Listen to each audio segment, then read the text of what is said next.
कंधार तालुक्यात अवैध रेती वाहतुकीचा धुमाकूळ, प्रशासनाच्या भूमिकेवर नागरिकांकडून प्रश्नचिन्ह.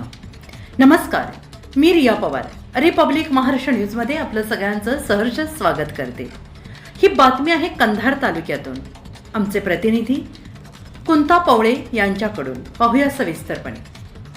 कंधार तालुक्यातील मारतळा, हळदा, कवठा, येलूर मार्गे पेठ, वडद तसेच राहेर, नरसी, गडगा, कवठा, येलूर या प्रमुख मार्गांवरून अवैध रेती वाहतुकीचा धुमाकूळ सुरू असल्याचा आरोप नागरिकांकडून केला जातो आहे.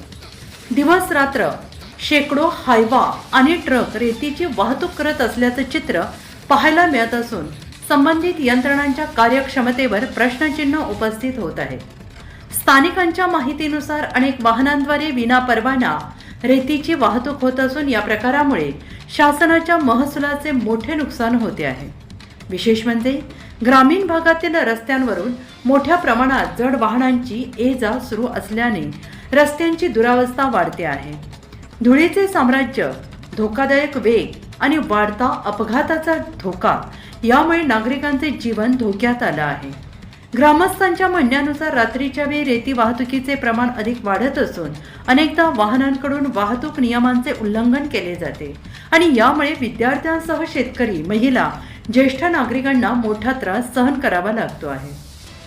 दरम्यान महसूल, पोलीस आणि गौण खनिज विभागाने या प्रकरणाची गंभीर दखल घेऊन संबंधित मार्गांवर विशेष तपासणी मोहीम राबवावी अशी जोरदार मागणी होती आहे. अवैध रेती उत्खनन आणि वाहतूक करणाऱ्यांविरोधात कठोर कारवाई करून हा प्रकार तात्काळ बंद करावा अशी मागणी नागरिकांनी केली आहे.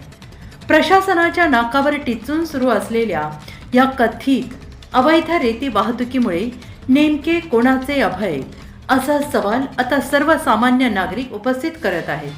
त्यामुळे संबंधित विभाग या प्रकरणात काय कारवाई करतो याकडे संपूर्ण तालुक्याचे लक्ष लागून राहिले आहे.